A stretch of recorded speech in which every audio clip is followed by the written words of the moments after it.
പാലക്കാട് അട്ടപ്പാടിയിൽ കടുവ സെൻസസിന് പോയ വനപാലക സംഘം കാട്ടിൽ കുടുങ്ങി. അട്ടപ്പാടി പുതൂർ മൂലക്കൊമ്പ് മേഖലയിലാണ് 5 അംഗ വനപാലക സംഘം കുടുങ്ങിയത്. സംഘത്തിൽ 2 പേർ വനിതകളാണ്. VS ഗോകുൽ ചേരുന്നുണ്ട്. ഗോകുൽ, എപ്പോഴായിരുന്നു ഈ സംഭവം ഉണ്ടായത്? ഈ 5 പേർ കുടുങ്ങിയെന്ന് പറയുമ്പോൾ ഏത് സാഹചര്യത്തിലാണ് ഇങ്ങനെ സംഭവം ഉണ്ടാകുന്നത്? പിന്നീട് പരിശോധനകൾ, ഇവരെക്കുറിച്ചുള്ള അന്വേഷണവുമായി ബന്ധപ്പെട്ട് എന്താണ് നമുക്ക് ഏറ്റവും ഒടുവിലായി കിട്ടുന്ന അപ്ഡേറ്റ്സ്?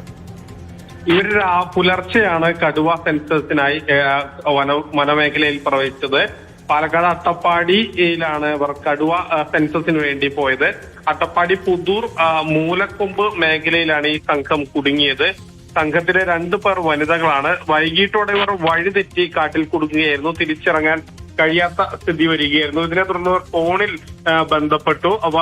വനപാലക സംഘം, RRT സംഘം വനത്തിനുള്ളിലേക്ക് പോയിട്ടുണ്ട്. ഇവരെ കണ്ടെത്തി മറ്റൊരു വഴിയിലൂടെ സാധാരണ സ്ഥലത്തേക്ക്, അതായത് ജനവാസ മേഖലയിലേക്ക് എത്തിക്കാനുള്ള ശ്രമമാണ് നടത്തുന്നത്. സുനിത, മണികണ്ഠൻ, രാജൻ, ലക്ഷ്മി, സതീഷ് എന്നിവരാണ് വനത്തിൽ വഴിതെറ്റിയാണ്. വളരെ പ്രധാനപ്പെട്ട ഒരു വാർത്തയുമായി ബന്ധപ്പെട്ട വിവരങ്ങൾ നൽകിയത്.